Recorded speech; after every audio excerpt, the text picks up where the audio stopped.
few months ago, I was busy preparing to move to a new house when I came across something from my past.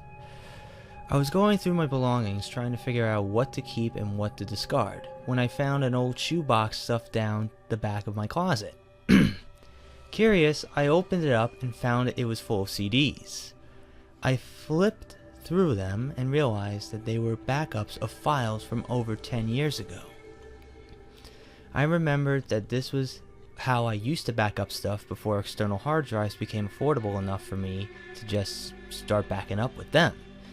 I stopped packing and started checking out the CDs on my computer. They were mostly full of stuff that I collected off the net, like MP3s, ROMs, and animated GIFs. I then came across a CD that was labeled Conversations with Pon.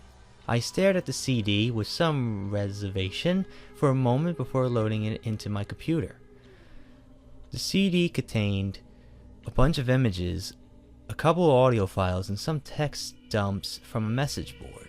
Looking over these files made me recall an incident that had occurred many years ago. It was an incident that had slipped from my mind until I saw that CD again. Honestly, I was glad to have forgotten about it. It was pretty freaky experience, and to this day, I still don't know what to make of it. It was 2004. I was in my last year of high school, and I spent most of my free time being an admin for an emulation message board. It wasn't a particularly taxing job either.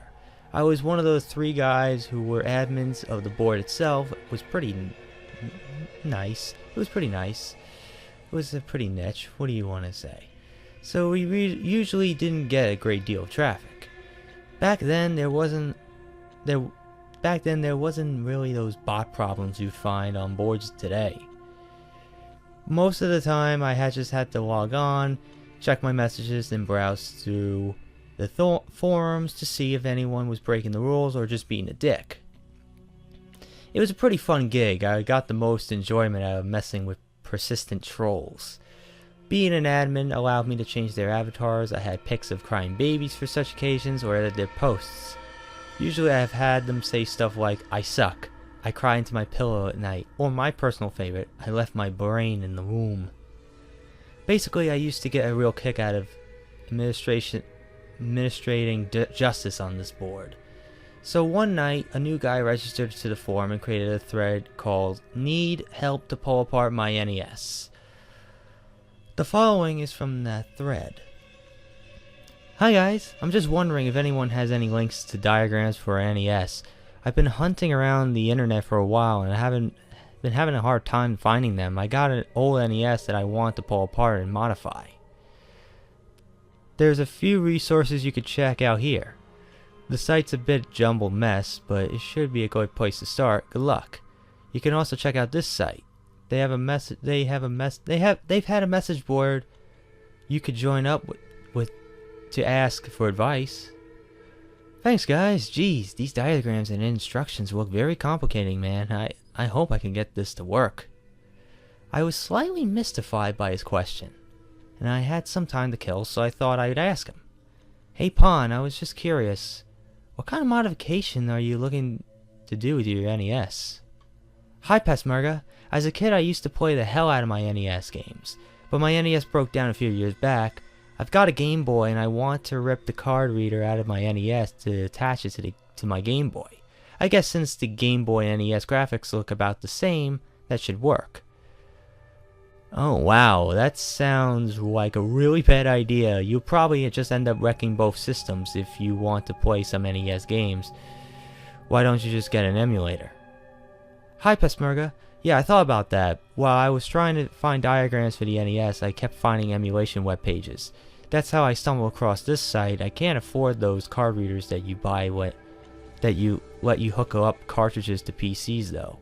My next plan would be to make a card reader myself from my NES that I could hook up to my PC. That's not necessary. You could just download ROMs and you'll be good to go.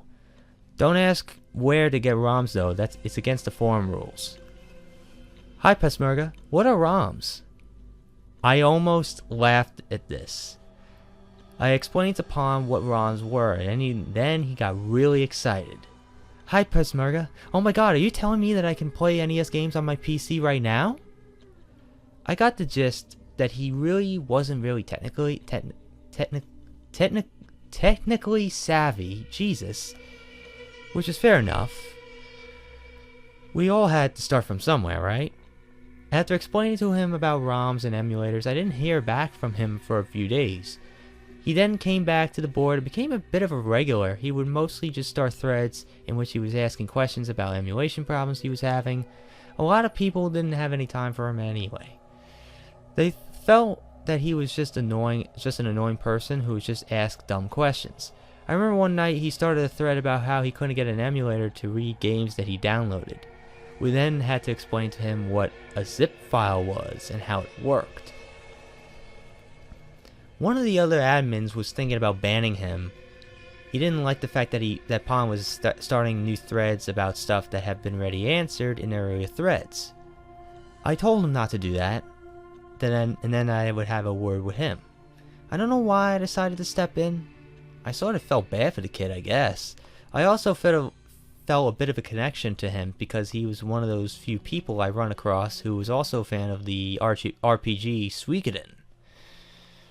So I told Pon to check things through the board before posting any questions that might have already been asked and answered. I then told him if he got really stuck to just private message me. It wasn't long before he started messaging me. At first he would just ask me questions.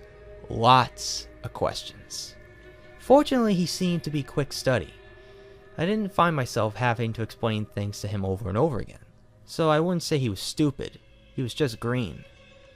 Soon enough he asked me for some good game recommendations, and this led to us talking about what games we were playing.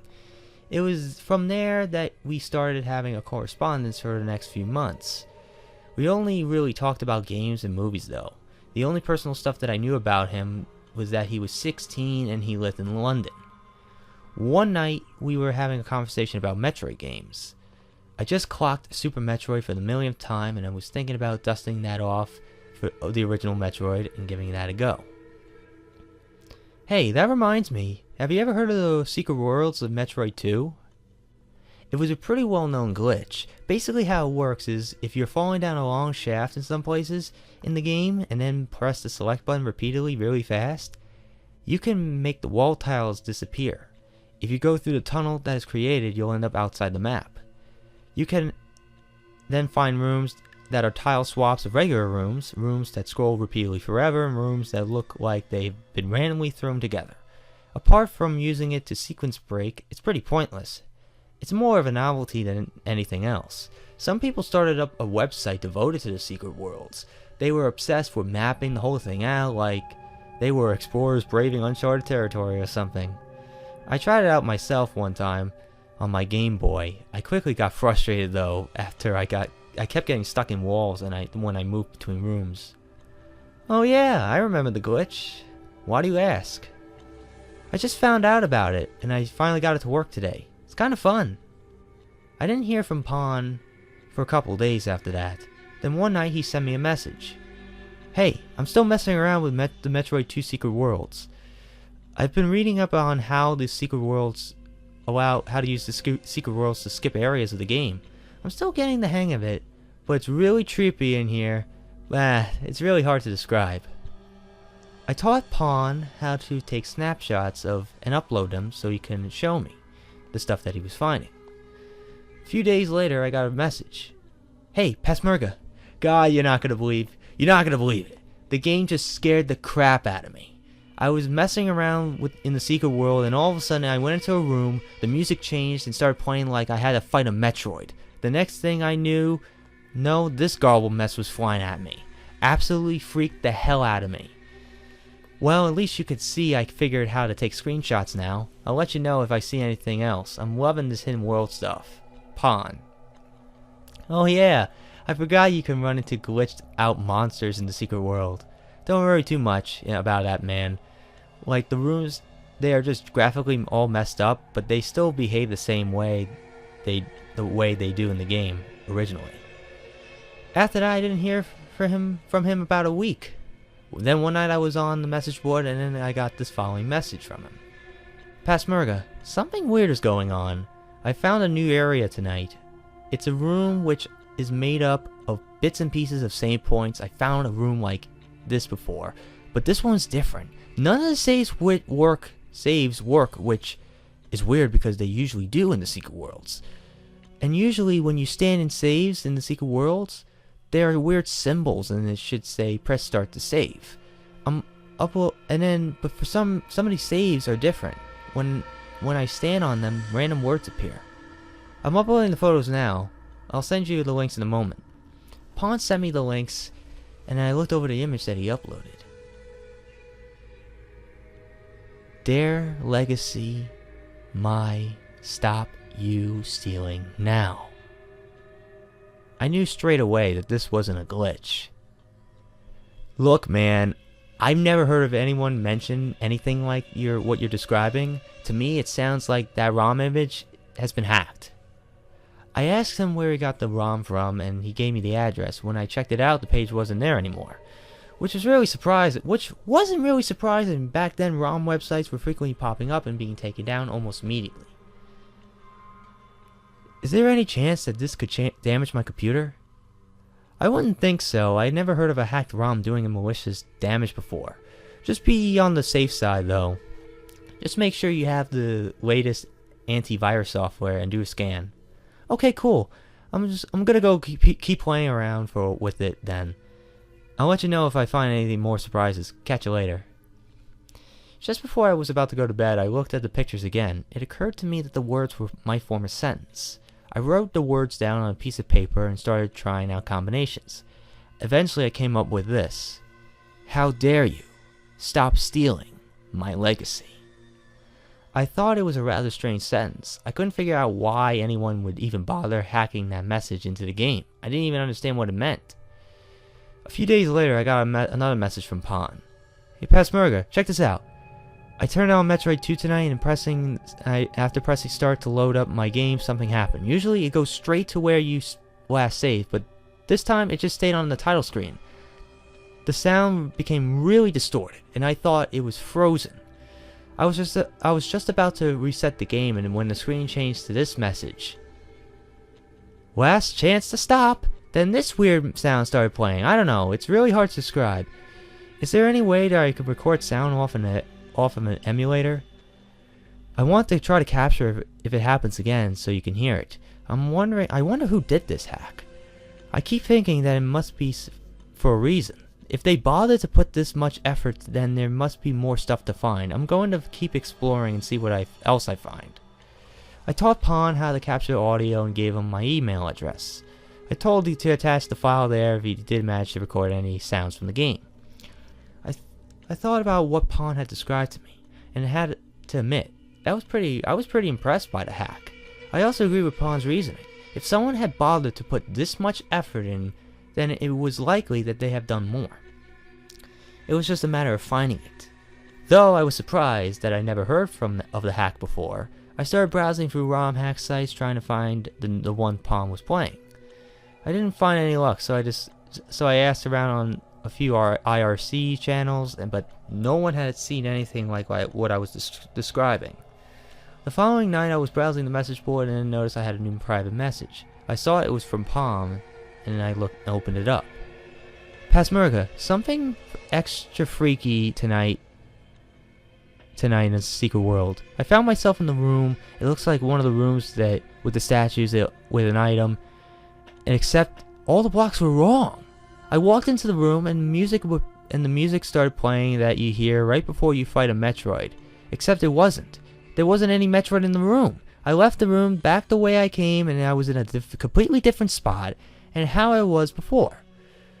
It was a passageway that just scrolls on endlessly. But the music was wrong. It doesn't sound like anything from the game at all. I managed to capture the sound. I'm about to email you the file. Okay, I'm downloading the file right now. Hey man, do you have any time to play RA2 later? Sure, that sounds like fun.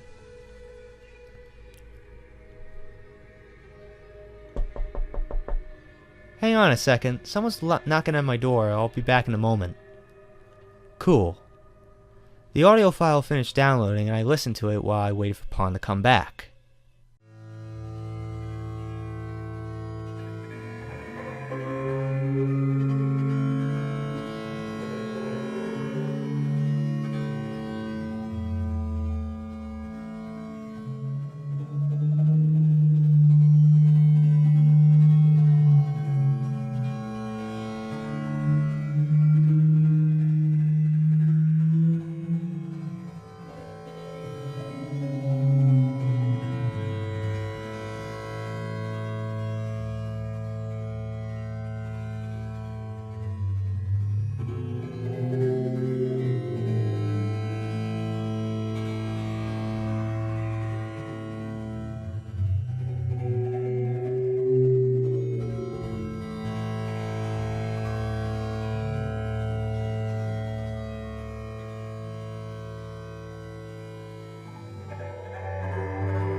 I didn't know what to make of it.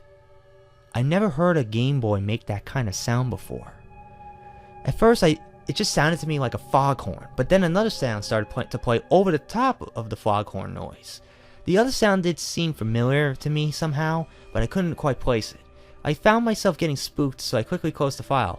I got up to made myself a cup of coffee and a snack. By the time I got back to my computer, 15 minutes had passed. You still there, man?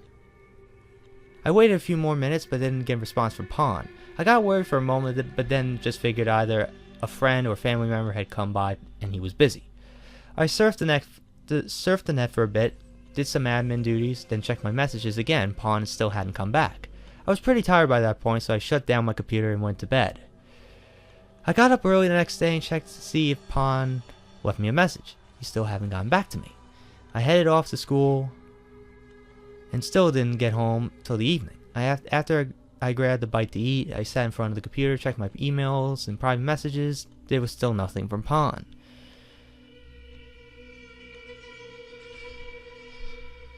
I left a few more messages and waited for his response. Over the next few days, he still didn't get to me, and I was really starting to freak out. I skipped school for a few days and stuck pretty close to my computer. One afternoon, after performing some minor admin duties, I re-listened to the sound that Pon sent me. I still couldn't make out what it was, so I started playing around with it in Sound Recorder. I sped it up a few times and realized that the foghorn sound might be the music that plays right before you fight the Metroid Queen.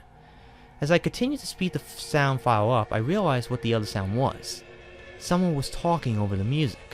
I had to speed the sound up over 10 times to get the sound to sound like it was playing at the right speed. Once I had that down, that I tried to make out what the voice was saying, I had to listen carefully a few times before I got it.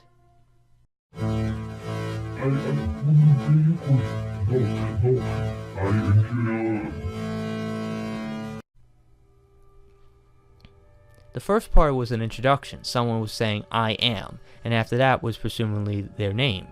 I couldn't catch what it was though. It wasn't even an English name. The second part of the sentence was clear enough though. Knock knock. I'm here. Needless to say, I was quite unnerved at that point. I hit the internet again, trying to find out anything about the version of Metroid II that Pon had been playing. I emailed people at the Secret Worlds website. I posted messages on numerous emulation websites, and I spoke to people on various IRC channels. Most people thought I was joking. The rest thought I was crazy. It seemed that no one knew what the hell I was talking about. Then one night I got a private message. Look up Gunpei Yokoi.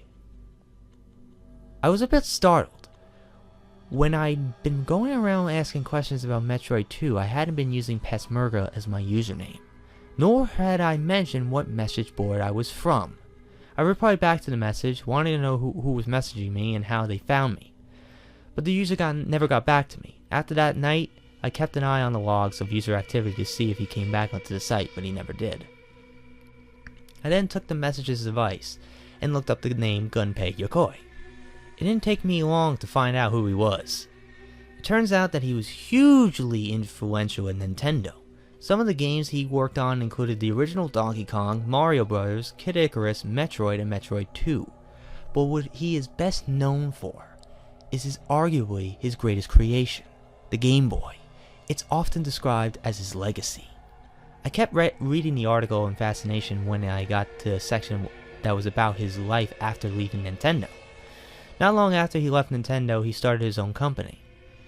Gunpei Yokoi died in a car accident. I glanced at the date of his death, and that gave me a shock. It was on October 4th, 1997, the same day that I got my last message from Pon. I listened to the sped up version of the audio Pon sent me, and that's when I knew that the first part of the message was, "I am Gunpei Yokoi." It was after this realization that I went through a period, which went on for about a year, in which I flat out refused to answer a door unless the person identified themselves. Over the next few months, I scoured the internet for any news stories concerning a missing teenager in London. There were several stories that would pop up about, but the details were so vague that any one of them, or none of them, could have been Pon. There was one story that did catch my attention. It was about a missing teenager who had last been seen at home. His mother had left for work, and she said that he had been on the computer in the lounge room. When she returned several hours later, the lounge room was empty, but the computer and various other electronic appliances was still turned on. At first she thought he might be in another part of the house, but when she checked, she found it was empty. She then tried to call his mobile phone, but then that's when she discovered that his phone and wallet were by the computer. It was at this point that she called the police. They investigated and found no sign of disturbance in the house. Nothing was missing. Well, except for the teenager. He had vanished without a trace. I looked for more information online but couldn't find anything else. I contemplated getting in touch with the police in London, but one thing stopped me. There was no way I could think to word my story without sounding like a crazy person. Even if I could figure out how to word it properly. And if this missing teen did happen to be Pon, there was no information that I could give them that they wouldn't get off his computer in any way. And if it wasn't Pon, then I would just be wasting their time and possibly end up in some sort of legal trouble. The words hindering a police investigation popped into my mind. I went back through my conversations with Pon to see if there was any clues to his real identity that I hadn't noticed before. But there was nothing that revealed anything that I didn't already know about him. It was then that I realized that I always just assumed that he was a he in the first place. But there was nothing in our conversations to dismiss the possibility that Pon had been a female. The possibility of Pon being a female instantly made the task of finding Pon twice as hard. In the end, I had to give up. I just didn't know what I could possibly do. I took screenshots of all my conversations with Pon, copied the pics and sound files he had emailed me, and burnt them onto a CD, just in case I ever needed them again. Not long after that, I finished high school and started working. Within a month, I stopped being an admin. I still stuck around the board for a few more months, but by then I had no longer had the free time to post with any regularity. Over the following years, I got busy with life, and everything that happened with Pon drifted further and further from my mind. I decided to write all this down and put it online in the hopes that after all these years, someone might know something about what happened to Pon, or know of the version of Metroid II that he had found.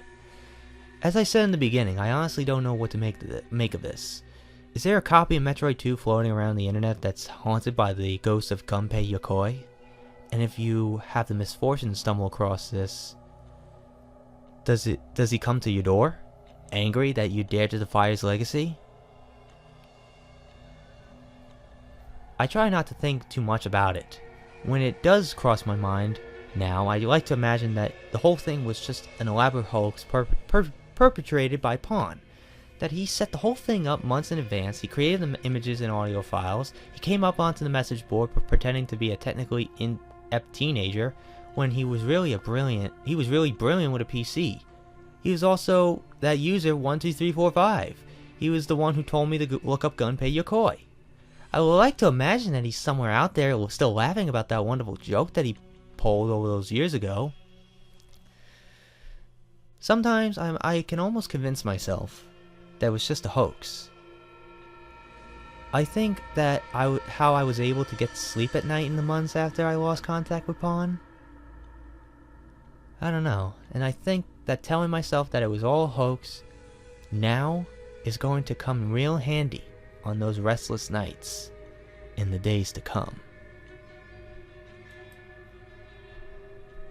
Well, this one is probably quite possibly the best creepypasta I've read in a while. Best Metroid creepypasta I've ever read. And wow, it's been over 3 months since I've read one? Jesus Christ, what have I missed? Not really. I've just been more busy with being consistent with my other schedule. But anyway, this creepypasta is not too short, not too long. It's perfect length. But also, I loved how once again, I would love to throw in another creepypasta, the Mario creepypasta. Screenshots of the message board, real reactions, no reactions over the top or anything like that, nothing crazy or anything, but that you have you feel like that you're there. You're the person you're the Pasmerga, that you're seeing these messages pop up and there's nothing you could do about it. It's like that one that it feels like it's real and it has that real feeling. But the only thing I have a little problem with is the obvious Gunpei Yokoi thing that kind of feels a little far-fetched. The fact that because you try to do the glitch known as the secret worlds in Metroid II, that means that you're defying his legacy. What the fuck? Like, but overall the story was great. Still, the story, it was like okay, but it was done in an okay fashion. It was done like not over the top. It wasn't out of the blue or anything like that. It fit a little well with it, and it has a little bit of a history and a lot of time history and everything. Like, obviously the Game Boy, Gunpei Yokoi is the one who created the Game Boy, and that's described as his legacy. But the weirdest thing is, like, he died, like, Gunpei Yokoi died on October 4th, 1997, but then 7 years later, which is 2004, which is where this story is supposed to take place, Pawn dies, pretty much. I don't know, man, like, but it's kind of, but that's just kind of nitpicks. But overall, the story is fantastic. Fucking phenomenal. It's just that I love the whole screenshots of like message boards and everything, and the sound audio, the sound files that Pawn got, and obviously the one that says, "I am Gunpei Yokoi. Knock, knock. I am here." Like, that kind of adds a little bit and makes it more mysterious. Even the original version of it, where it's slowed down and everything, it sounds a little creepy. But overall, the story is fantastic. So honestly, I have nothing left to say about this creepypasta. Overall, it's a fantastic story. Not too long, not too short. Perfect length. Gives you that little vibe that it might be a little, that you might be in this, that it gives you that vibe that you're actually the person reading this. You're actually the person who Pasmerga. You're actually him. It feels like you're him. That you're like sitting next to him, looking at this and everything, like shit like that. It feels like that you're there. You're like, it's like a third person perspective. Like, you know what I mean. But I'll give this story a 8.5 out of 10. It's a pretty damn good story. It's a pretty damn good one at best. So that's officially it on these creepypastas. My apologies for the last 3 months. I know I said that I wanted to do at least 1 or 2 creepypastas a month. One at the beginning of the month and one at the end of the month. But I just got really, I just started procrastinating. And you know how I do sometimes when you do videos, and then when you want to do it, and then you're like, oh shit, I have to do this video too, which is like the 1 video a day thing. I had to kept doing video. I gotta even do it one right now at this moment after recording. I gotta start doing more videos now. But overall, my apologies. But I hope you guys enjoyed any of my gaming videos in the last 3 months, even my edits compilations as well. But hey, finally got my collab done, which is great, fantastic. I've done the creepypasta. That's probably what I call my penis. No. My coworkers make jokes about it when I'm at work when I mentioned it to them one time. It's freaking hilarious. I found that hilarious. But overall, it's funny. It's great. Sorry about the 3-month wait and 3-month hiatus, I guess. I've been rambling, man. I don't know. So the next creepypasta I am planning to do is obviously the other choice, which is Metroid Mother, which is another Metroid creepypasta. But this time it has something more to do, I think, with... I guess it's kind of like a abortion message. All I know is that this girl, all drugged up from a procedure she got done at the doctor, and she plays Metroid, the original Metroid on the NES, and then she sees these crazy things happen, and then she reveals the M. Night Shyamalan moment. I'm not going to say anything from there, but pretty much, you know what I mean. So, hope you guys enjoyed today's video. If you have anything to change in this creepypasta to make it even better, leave it in the comments down below. If you like what you saw here, hit the like button, subscribe, share this video with your friends. Be sure to also check out my Instagram. I make cool edits, as I said it before. I make cool edits of Markiplier, Darkiplier, Jacksepticeye, even myself. I also do reenactments, voiceovers, you know, you name them. I do voiceovers like this. Collab complete. Yeah. Shit like that. But overall, hope you guys enjoyed today's video. So until next time, JRDeal96 signing out, and I'll see you in the next video. Peace.